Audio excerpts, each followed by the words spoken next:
हमारा टॉपिक है human environment interaction in the tropical and सब ट्रॉपिकल रीजन। तो इसमें हम जनरली क्या देखेंगे तो अमेज़न बेसिन है, तो अमेज़न बेसिन का एरिया देखेंगे। फिर वहाँ का जो भी वाइल्ड लाइफ है, इवन जो भी बर्ड्स वगैरह है, ये बर्ड्स है, ये टोकन बर्ड है, ये टापिर बर्ड है। अमेज़न फॉरेस्ट का एक फ़ोटो है।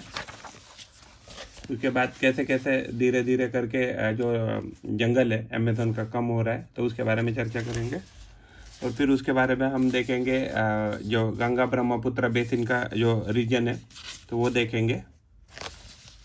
उसके बाद ब्रह्मपुत्र ये रिवर दिखाई है। उसके बाद पैडी कल्टीवेशन है, ये पैडी कल्टीवेशन है एग्जैक्टली गंगा ब्रह्मपुत्र रीजन में होता है, ज़्यादा बारिश होती है। उसके बाद ये टी प्लांटेशन है इन द आसाम रीजन। उसके बाद ये वन हॉर्न राइनो है काजीरंगा का, एंड ये क्रोकोडाइल है, ये भी उसी बेसिन में आते हैं। उसके बाद एक क्लीन लेक दिखाया है कि how the environment is helping. उसके बाद ये डॉल्फिन है, तो इसको सुसु ऐसे कहते हैं। ये एग्जैक्टली फ्रेश वाटर डॉल्फिन है जो गंगा एंड ब्रह्मपुत्र पानी में मिलती है। इसके बाद ये फ़ोटो है टेरेस फार्मिंग का। उसके बाद और एक फ़ोटो है ये पोल्यूटेड लेक का। उसके बाद कुछ सिटीज़ है जो बैंक पे स्थित है। एंड उसके बाद ये बंगाल टाइगर है कि जो हमें मिलता है सुंदरबन में। जो अमेज़न रिवर है, तो अमेज़न रिवर का नाम उधर की एक फियर्स वुमन ट्राइब है। पहले के ज़माने में एंशियंट रोमन एम्पायर में तो फियर्स वुमेन ट्राइब वॉरियर थी, तो जिनका नाम अमेज़न था में उनके ग्रुप का, तो वहाँ से एग्जैक्टली ये अमेज़न जो रिवर है या अमेज़न जो रीजन है, तो उसका नाम पड़ा है। ट्रिब्यूटरीज क्या है, जब स्मॉल रिवर जब ज्वाइन करती है मेन रिवर को, तो वो स्मॉल जो जितनी भी रिवर है उसको क्या कहते हैं, ट्रिब्यूटरीज ऐसे कहते हैं। अमेज़न बेसिन क्या है, Amazon basin is the largest river basin in the world. अगर ट्रॉपिकल रीजन की बात करें तो ट्रॉपिकल रीजन कहाँ से रहता है, ट्रॉपिकल रीजन अगर ये इक्वेटर है और ये 23.5 डिग्री नॉर्थ है और यहाँ 23.5 डिग्री साउथ है, मान लीजिए बीच में ये 0 डिग्री है, तो ये सारा रीजन क्या कहलाता है, तो ये ट्रॉपिकल रीजन कहलाता है। तो tropical region lies very close to the equator. तो ये हम जो इसकी बात करने वाले हैं अमेज़न रिवर की, तो this region lies between 10 degree north to 10 degrees of south of equatorial region. तो इस जो इक्वेटोरियल रीजन है, तो इसको हम 10 degree north to 10 degree south ऐसा भी कह सकते हैं। तो एग्जैक्टली इसी रीजन से क्या बहती है, तो इस रीजन से अमेज़न रिवर फ्लो करती रहती है। व्हाट इज रिवर माउथ, तो एक ऐसी जगह की जहाँ रिवर क्या होती है कि दूसरी वाटर बॉडी में मिक्स हो जाती है, तो उस एरिया को या उस रीजन को क्या कहते हैं, रिवर्स माउथ कहते हैं। तो अमेज़न रिवर जो बेसिन है, तो कौन कौन से एरिया में फैला है, तो Brazil, Peru, Bolivia, Ecuador, Colombia and Venezuela. तो दीज आर द पार्ट की जहाँ अमेज़न रिवर बेसिन फैला है। तो ट्रॉपिकल रीजन क्लाइमेट क्या होता है, देखिए ट्रॉपिकल रीजन में क्या होता है, बहुत ज़्यादा गर्मी रहता है। तो इसकी वजह से क्या होता है कि जो Amazon basin stretches directly on the equator. Amazon basin कहाँ है, तो इक्वेटर पे है। तो वहाँ इक्वेटर पे क्या होता है कि बहुत ज़्यादा गर्मी होता है, तो इसलिए वहाँ क्या रहता है, एंड उधर वाटर बॉडीज़ भी ज़्यादा है, इसके लिए वहाँ बहुत बारिश भी होती है। तो हॉट एंड वेट क्लाइमेट होता है वहाँ थ्रू आउट द ईयर। और वहाँ डे और नाइट दोनों का टेम्परेचर कैसा रहता है, कंपेरेटिवली हॉट रहता है एंड ह्यूमिड रहता है। रेन एवरी डे ही होती है, अराउंड 4 o'clock वहाँ इक्वेटोरियल रेन होती है विदाउट मच वार्निंग। और वहाँ का जो भी टेम्परेचर है, डे का टेम्परेचर वो हाई रहता है with high humidity. Night temperature down हो जाता है, लेकिन ह्यूमिडिटी जितनी हाई है उतनी ही रहती है लगभग। रेन फॉरेस्ट जो है अमेज़न रीजन में, तो ये वहाँ सबसे बड़े बड़े रेन फॉरेस्ट हमें दिखते हैं। तो रेन यहाँ बहुत ज़्यादा होता है, तो यहाँ के तो फॉरेस्ट भी क्या रहते हैं, बहुत बड़े बड़े और थिक होते हैं। तो यहाँ बहुत ज़्यादा कैनोपी होती है ट्रीज़ की जो भी अपर साइड रहता है, वहाँ जो भी लीफ है ब्रांचेस से क्या बनाते हैं, कैनोपी बनाते हैं, जिसकी वजह से सनलाइट क्या होती है, ग्राउंड पे नहीं आती है। उसकी वजह से जो भी ग्राउंड का एरिया रहता है हमेशा डार्क और डैम्प रहता है। तो यहाँ आसानी से जो भी जो प्लांट जो है वो जो शेड टॉलरेंट है, तो वही शेड टॉलरेंट प्लांट ही यहाँ ग्रो कर सकते हैं। तो यहाँ बहुत कम ही प्लांट ग्रो कर सकते हैं, फॉर एग्जांपल ऑर्चिड, ब्रोमेलियाड्स, तो ऐसे प्लांट वहाँ ग्रो करते हैं छोटे छोटे। और बड़े बड़े तो फॉरेस्ट ही है। तो यहाँ बहुत सारा फोना, यहाँ फ्लोरा एंड फोना यहाँ अवेलेबल रहता है because of the rain forest. तो अगर बर्ड की बात करें तो यहाँ मेजरली टौकान, हमिंग बर्ड, मकाऊ ऐसे स्पेशली बर्ड मिलते हैं जो स्पेशली इसी रीजन में ही दिखते हैं। Monkey, sloth, ant eating tapirs, reptiles, crocodile, snakes, python, anaconda, boa constrictor, और फिश में फ्लैश ईटिंग पिराना एंड बहुत सारी फिशेस मिलती है एंड इवन बहुत सारे इंसेक्ट इस रीजन में मिलते हैं। तो ब्रोमेलियड का एक स्पेशल प्लांट है कि क्या करता है, वो उसके लीफ में पानी स्टोर करता है, जिसकी वजह से जो एनिमल है जैसे फ्रॉग, तो उसके पानी के पॉकेट में क्या करते हैं, उसके अंडे ले करते हैं। People in the rain forest, तो यहाँ एग्रीकल्चर सबसे मेन ऑक्यूपेशन है। तो ये लोग ऑक्यूपेशन आफ्टर क्लियरिंग फॉरेस्ट करते हैं, यानी स्लैश एंड बर्न प्रैक्टिस यहाँ एग्रीकल्चर को फॉलो करते हैं। जो मेन रहते हैं वो हंट भी करते हैं एंड हंट करते हैं एंड फिशिंग भी करते हैं along the reverse. And women जो होती है वो क्या करती है, जो भी ओपन एरिया है तो वहाँ वो एग्रीकल्चर करके they take care of the crop. तो क्रॉप में वो टेपियोका, पाइनएप्पल, स्वीट पोटैटो ऐसे क्रॉप लगाते हैं और ये स्लैश और बर्न प्रैक्टिस का एग्रीकल्चर करते हैं। स्टेपल फूड की बात करें तो यहाँ मैन्यूक, जिसको कसावा ऐसे कहा जाता है, तो ये इनका स्टेपल फूड है कि जो अंडरग्राउंड ग्रो करता है द पोटैटो। और यहाँ फूड की बात करें तो यहाँ ये लोग क्वीन एंड को भी खाते हैं एंड इवन एक जो एक सैक होते हैं तो एक सैक को भी खाते हैं। कैश क्रॉप में कॉफ़ी, मेथ, कोका ये लोग एग्रीकल्चर में लगाते हैं। पीपल इन रेन फॉरेस्ट, जो उस घर में रहते हैं जनरली वो घर लकड़ी से बनता है, क्या क्योंकि यहाँ बहुत सारा जंगल है, फॉरेस्ट है। And other than that also they do have a thatch house, यानी कि जो जिसको हम बोलते हैं ना लकड़ी का या भूसे का घर बनाते हैं। इनके जो बड़े घर होते हैं रेन फॉरेस्ट में, अमेजन रेन फॉरेस्ट में, इसको मलोका ऐसे कहा जाता है, जिसका स्टीपली स्लैंटिंग रूफ होता है। ये बहुत बड़े बड़े घर होते हैं, लगभग ऐसे ऐसे स्टाइल के यहाँ आपको बहुत सारे घर दिखेंगे।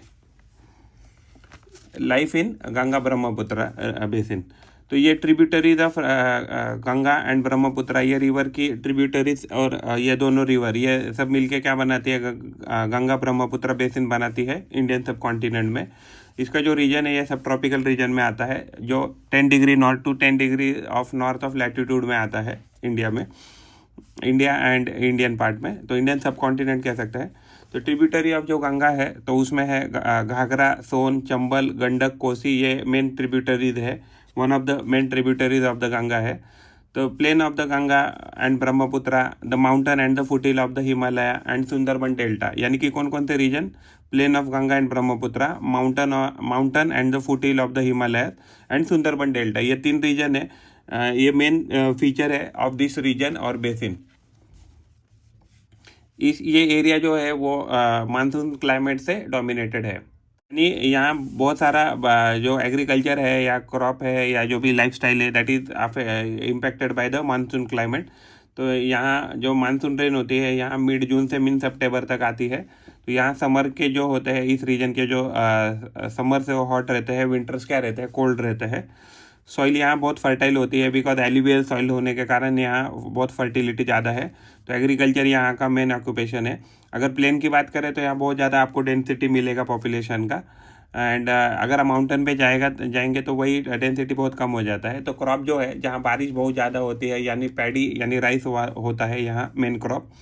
लेकिन मान लीजिए जहाँ बारिश बहुत ज़्यादा नहीं हो रही तो वहाँ जो सॉइल है वो बहुत ज़्यादा फर्टाइल होने के कारण यहाँ अलग अलग प्लांट ग्रो किए जाते हैं, जैसे wheat, maize, sorghum, gram, millets, sugar cane, jute, banana plantation, tea plantation होता है आसाम एंड वेस्ट बंगाल रीजन में, एंड सिल्कवर्म कल्टीवेशन भी होता है बिहार के कुछ हिस्सों में एंड आसाम के कुछ हिस्सों में। माउंटेन जहाँ भी स्लोप थोड़े जेंटल है वहाँ टेरेस फार्मिंग की जाती है। यहाँ ट्रीज पाए जाते हैं, teak, sal, peepal, bamboo, mangrove forest, pine, deodar, फिर अलग अलग ट्रीज यहाँ पाए जाते हैं। Life in Ganga Brahmaputra basin, तो यहाँ वाइल्ड लाइफ में हमें एलिफेंट मिलते हैं, tiger, deer, monkeys, one horn rhino and crocodile. तो वन हॉर्न राइना काजीरंगा का फेमस एनिमल है। टाइगर की बात करें तो बंगाल टाइगर जो है वो हमें कहाँ मिलता है, तो सुंदरबन रीजन में मिलता है। तो एक्वेटिक लाइफ जो है तो यहाँ बहुत सारे रिवर फ्लो करती है, तो इसकी वजह से बहुत सारे लेक भी है यहाँ। तो बे ऑफ बंगाल भी है यहाँ इस रीजन में। तो वहाँ यहाँ के फेमस फिशेस है रोहू, कटला एंड हिल्सा। फिश एंड अगर राइस की बात करें तो ये इधर का, इस रीजन का ये स्टेपल डाइट है, यानी कि रेगुलरली रोज ये लोग फिश एंड राइस खाते हैं। पॉपुलेशन डेंसिटी क्या है? The number of person that live in a 1 square kilometre area, इसको ही पॉपुलेशन डेंसिटी कहते हैं। उत्तराखंड की देखिए पॉपुलेशन डेंसिटी 1 स्क्वायर किलोमीटर में 189 ही लोग रहते हैं। वही अगर देखा जाए तो बिहार में 1102 लोग रहते हैं एंड वेस्ट बंगाल में 1029 लोग रहते हैं। उत्तराखंड में इसलिए भी लोग कम रहते हैं क्योंकि वहाँ का जो रीजन है वो इतना इजीली फिजिबल नहीं है रहने के लिए, क्योंकि वहाँ एग्जैक्टली माउंटेनस एरिया है। अगर बिहार की बात करें तो ये प्लेन एरिया आता है। इवन बंगाल में भी क्या है, तो प्लेन एरिया होने के कारण, डेल्टा रीजन होने के कारण वहाँ क्या है, तो वहाँ people can easily live and survive. Slash and burn type का एग्रीकल्चर वहाँ होता है जहाँ क्या किया जाता है, पीस ऑफ लैंड को कट किया जाता है या स्लैश किया जाता है। फिर उसके बाद वहाँ के जो भी ट्रीज और बुशेस कट किए हुए हैं उनको जलाया जाता है। जलाने के बाद क्या किया जाता है, तो उनको, उनकी राख वैसे ही छोड़ी जाती है, जिसकी वजह से क्या हो जाए, वो जो न्यूट्रिएंट है जलाए हुए वो सॉइल में एब्जॉर्ब हो जाते हैं। और वहाँ कुछ दिनों के बाद क्या किया जाता है, तो यहाँ फार्मिंग की जाती है फॉर फ्यू ईयर्स। तो जहाँ जब इसकी प्रोडक्टिविटी खत्म हो जाती है तो या कम हो जाती है, तो यहाँ से वापस क्या करते हैं, ये शिफ्ट करते हैं अपना कल्टीवेशन और दूसरी जगह लेके जाते हैं कि जहाँ एग्जैक्टली वापस जंगल है, फिर वहाँ से भी वो कटिंग चालू करता है और वहाँ एग्रीकल्चर करने की कोशिश करते हैं। इस प्रोसेस को स्लैश एंड बर्न एग्रीकल्चर ऐसे कहा जाता है। अगर हम फ्रेश वाटर डॉल्फिन की बात करें तो यहाँ गंगा रिवर में एंड ब्रह्मपुत्र रिवर में, जो रिवर बेसिन की जो रिवर्स है, वहाँ हमें फ्रेश वाटर डॉल्फिन मिलती है, जिसको यहाँ लोकल लैंग्वेज में सुसु है कहा जाता है। सुसु का मतलब है यानी ब्लाइंड डॉल्फिन। इंडिया ने लॉन्च किया था स्वच्छ Bharat mission on 2 October in 2014। Tropical and सब ट्रॉपिकल रीजन, तो यहाँ सिटी जो है गंगा एंड ब्रह्मपुत्र बेसिन में, तो यहाँ उस रिवर के बैंक पे हमें बहुत सारी मेजर सिटीज़ मिलती है इंडिया की, जैसे इलाहाबाद, कानपुर, वाराणसी, लखनऊ, पटना, कोलकाता। तो ये सारी सिटीज़ ऐसी है कि जहाँ की पॉपुलेशन मिनिमम 10 लाख और उसके ऊपर है। तो ये सारी रिवर गंगा, जो रिवर गंगा है तो उसके बैंक पे सिचुएटेड है। अगर कोलकाता की बात करें तो ये इम्पोर्टेंट पोर्ट है। ये रिवर हुगली, इसका स्पेलिंग HOOGLY या HOOGHLY ऐसा भी हो सकता है। तो ये रिवर हुगली पे स्थित है। ताजमहल जो है, तो ताजमहल भी रिवर यमुना पे लोकेटेड है। लखनऊ में इमामबाड़ा, आसाम में काजीरंगा, मानस में wildlife sanctuary and Arunachal Pradesh में कुछ डिस्टिंक्ट ट्राइबल कल्चर है कि जो इस रीजन में देखने लायक है। ट्रॉपिकल रीजन्स क्या है, तो ऐसे रीजन जो tropic of Cancer and tropic of Capricorn के बीच में आते हैं, यानी कि इक्वेटर से अगर हम बात करें तो 23.5 degree north and 23.5 degree south, इस लोकेशन में आते हैं। सब ट्रॉपिकल रीजन ऐसे लोकेशन है जो 23.5 डिग्री से 49 डिग्री नॉर्थ एंड साउथ दोनों साइड में आते हैं इक्वेटर के, तो इसको सब ट्रॉपिकल रीजन ऐसे कहा जाता है। तो ये जो लोकेटेड बिटवीन, जो सब ट्रॉपिकल रीजन है वो लोकेटेड रहते हैं between tropic and temperate latitude, इसके बीच में ये आते हैं। एवरग्रीन फॉरेस्ट क्या है, तो एवरग्रीन फॉरेस्ट ट्रॉपिकल रीजन में मिलते हैं। तो वो 2 प्रकार के होते हैं, ह्यूमिड सब ट्रॉपिकल होते हैं और दूसरा आता है ड्राई समर वाले। तो ह्यूमिड सब ट्रॉपिकल जो है, तो वो यहाँ रेनफॉल हमेशा होती रहती है और यहाँ रेनफॉल जनरली जो वार्मेस्ट मंथ रहता है उसमें होती है। अगर ड्राई समर वाले, अगर एवरग्रीन फॉरेस्ट की बात करें तो यहाँ सीजनल रेनफॉल होता है और ये जनरली कूलर मंथ में यहाँ बारिश होती है। तो ट्रॉपिकल अगर रीजन की बात करें तो ट्रॉपिकल रीजन में बहुत सारी सोलर रेडिएशन होता है, और क्योंकि ये बहुत नियर टू द इक्वेटर, तो यहाँ हाई टेम्परेचर होने का कारण यहाँ वाटर बॉडीज भी हाई है, तो यहाँ हाई एवोपरेशन होता है और हाई एवोपरेशन से यहाँ हाई रेनफॉल होता है, यानी यहाँ बहुत ज़्यादा बारिश होती है इन इक्वेटोरियल रीजन। तो यहाँ आपको हमें क्या मिलते हैं, तो बहुत सारे थिक फॉरेस्ट यहाँ हम देख सकते हैं।